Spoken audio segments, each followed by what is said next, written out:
Well, we're here for talkSPORT with the great Lennox Lewis, who gets greater and greater with age. The fine wine that you are. Yes. What? Oh, oh, oh, oh. Oh, Sorry about that. Go. no, I think we should keep that in. I like Yeah. that. Yeah. Okay. Who was that? That was Geraldine.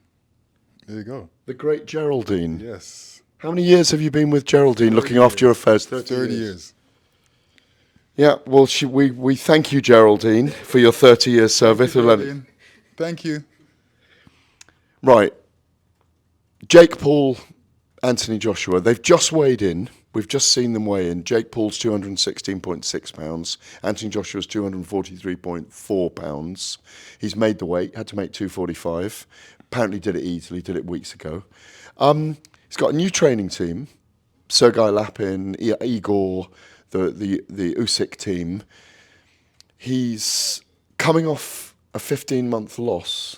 I lost 15 months ago. A nasty knockout, which he gave his all against Daniel Dubois. He's got already scheduled, we believe, a fight in the early part of next year, a warm-up, and then potentially Tyson Fury, which they're talking about. Could anything go wrong for him, Lennox Lewis, against the YouTuber influencer turned boxer? Yeah. The fact that he's grabbing this fight as a warm-up fight before he fights Tyson Fury, I think this is a bad warm-up fight for him. He should be boxing normal heavyweights and getting ready for a Tyson Fury fight. Guys that will help him get ready for a Tyson Fury fight. He's going to have one more before Tyson, though, as well, Okay, I good, believe. good. Well, yeah, that's important. I don't think this is a good fight to get ready for a Tyson Fury fight. Is it one of the most bizarre? Obviously, you're working the Yeah. broadcast. You're a huge name. You're a great broadcaster these days. You know what you're looking at. What do you? What? Is this one of the most bizarre things you've ever covered? Yeah, it is bizarre. I didn't think the fight was gonna happen. I got to give it to Jake Paul for actually taking this risk, because he doesn't have to take this risk. But after boxing for a while, people start feeling themselves, and obviously he's feeling himself, and he feels that he can beat Anthony Joshua. It's a lot different when you're in there. The guy's 6'7", punches hard. He's got a great 1-2 combination, and not many people have stood up to it. So I don't think he can stand up to it. And what makes him think he can stand up to it as well? Is it delusional optimism, though? Is it believing it, speaking it into existence? He's got these millions of viewers on Netflix. He's generated women's boxing from nowhere. He's had three. This is his third fight on Netflix, or MVPs for the third, most valuable promotions third event on Netflix. They're certainly very clever at what they've been doing. Yeah, I mean, they've obviously put on good fights. I think the undercard fights are very good. I think the women fights are great. And they're the excitement fights that lead up to the finale aspect. Is Jake Paul good for boxing or not? Not. Please digress into that and explain why. Because he's boxing guys that are like, 30 pounds under him. So I don't think that's good. I think it's good for the shock value. A lot of the kids like to see the excitement and hear the excitement. So he's good that way. When the bell rings on Friday night and he realizes what he's in against, what do you think? If you were Anthony Joshua, what would you be doing when that bell rings?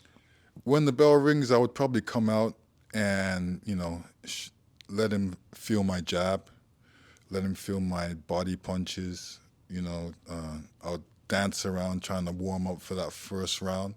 And then second round, I would start breaking him down with body punches. If he could get past my jab, I would be hitting him with double jabs, bam, bam, bam, bam, bam, bam. And then in the second or third round, I'll take him out. What would it be? Would it be a body shot? Would it be a head shot? It would be a good combination. It would probably body and then head. Are you worried about the safety of Jake Paul in there against Anthony Joshua? Because it's a gigantic mismatch in many ways. Yeah, I mean, it's a dangerous fight for Jake Paul. He realizes it. I mean, he's up against a Aston Martin when it comes to performance, and he hasn't been in there with one yet. So the last guy he went up against was a 60-year-old Mike Tyson, and he wasn't able to knock out Mike Tyson. He did take it easy on Mike Tyson, but Mike Tyson took it easy on him too. So they both took it easy on each other. Jake Paul's let you off that expression of, I knocked out or I beat Mike Tyson, Lennox Lewis beat Mike Tyson, so I should be spoken about in the same breath. Different kettle of fish. I took Mike Tyson at his top. Almost at the top. Almost at his top. He lost a bit. He went in incarceration a little bit, but he lost a little bit. But I took him when he was number one. Had it been now you were the heavyweight champion in the world, is there any world in which you'd have accepted a fight with him? And if you had, would that have affected your legacy?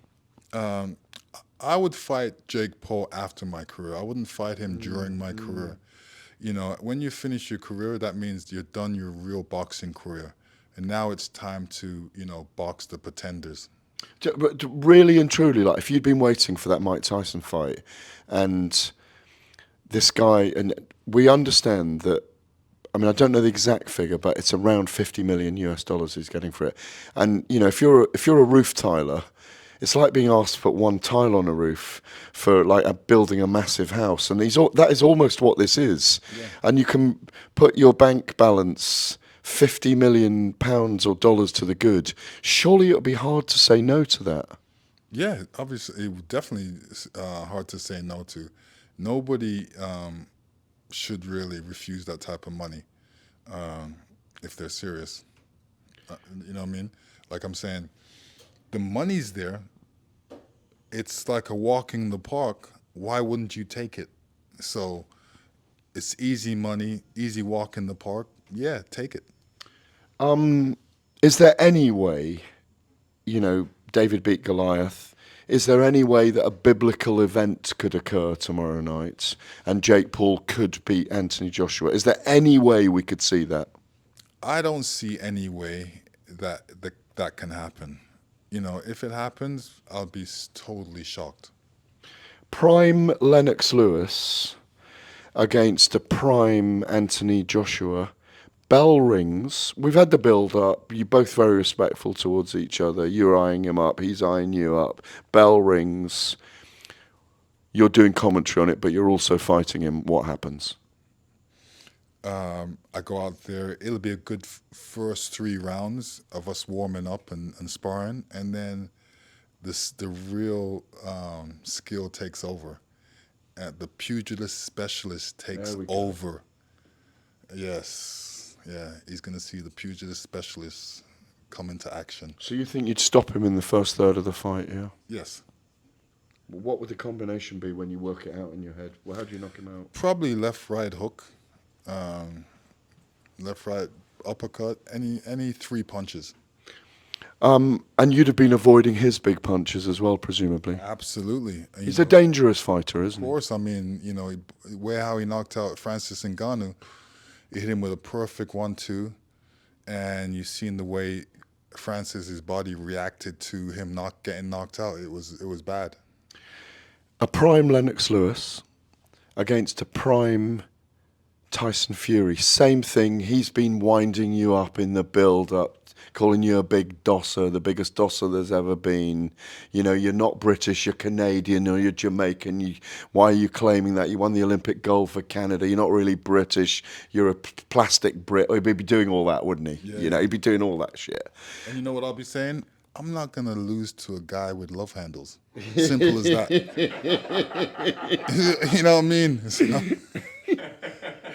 So the bell rings for that one, and what happens?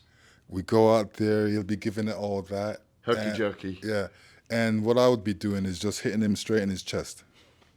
And talk us through that tactically. What's happening there when you're hitting him straight in his chest? Well, because he's still getting hit, he's still feeling the power, and I'm still connecting. I wouldn't worry about his head at the moment. Hitting him in his chest until his head stop moving. When his head stops moving, that's when I start hitting him in the head. Do you think you stop Tyson Fury when you're both in your prime? I'd say a prime was probably his second fight against Deontay Wilder, maybe. Yeah. Yeah, of course. I believe that I would stop him in his prime. I was a serious guy. My thing was search and destroy. Go in there, search and destroy until, some heavyweight hit me, counterpunched me on that. I put too much into my right hand, and he caught me when I was at the end of my right hand and knocked me down. So I learned from that. That never happened again. That was like falling off a horse. Now I have to get back on the horse and ride it. And so I did to the finish. So you don't think it would have gone to a points decision? No, I don't think so. It would have been a great battle of your jabs as well early on in the bout, I think. Yeah, I mean, we're, two different eras, boxed differently, but, my thing about the jab is I had a powerful jab. So when people felt my jab, they didn't want stepped in with yeah, it, I didn't you? stepped in Yeah. with it, and they didn't want to get hurt with it. So they protected themselves against it. And then, like I've got an arsenal filled with punches I could throw at any given moment, and I went in there and did that. I've got to ask you as well, because it looks like we'll get it next year. How do you see AJ and Fury going? Now, I've spoken to you about it before, and I think you felt Fury would win it. Has anything changed for you in the last year? No, Fury would win it on the boxing side. Anthony Joshua, I'm not taking away his boxing. He's got good boxing side, but Fury's got good natural boxing ability. He's naturally elusive. You can't hit him. He's elusive, and when it comes to Anthony Joshua, he's got the power. He's definitely got a good right hand. He's got a good hook and uppercut. Netflix have gone big. They've got 301 million subscribers. The figures have been enormous. They're shifting the paradigm on perhaps how pay-per-view will be to that true streaming service. DAZN have obviously been at it now for 8 years. Where do you see the health of boxing at the moment? Obviously, it needs to resonate more in America. The fights are being made. Turki Al-Sheikh's invested with Dana White and TKO. How do you see the whole picture at the moment from your I perspective? think boxing is growing all around in every country, and there's a lot of boxers out there that want fights and want the competition and want the glory. They see the other boxers doing it. Bud Crawford has done it. I was watching a show with him the other day. I didn't realize he had so many belts in his room. So, It was in a ring, wasn't it? Yeah. He covered the whole ring with belts. Yeah, it was uncanny, his achievement and what he's gained through his boxing career. Final couple of things. Alexander Usyk. Yes. Do you believe? Obviously, he's a generational great. Do you think he belongs in the pantheon with what he's achieved? Absolutely, absolutely. He's achieved so much, and the way he's achieved it, he's relatively a small man up against big giants, and he survived. So, prediction for tomorrow night is AJ 3 or 4 rounds. Is that what you're saying? Yeah, AJ's going to take him out in the second or third round. Always great to see you. You great fine wine as you are. Yes. Greatest heavyweight of all time, of course. Thank you, thank you. Blessed. Thanks, Lennox.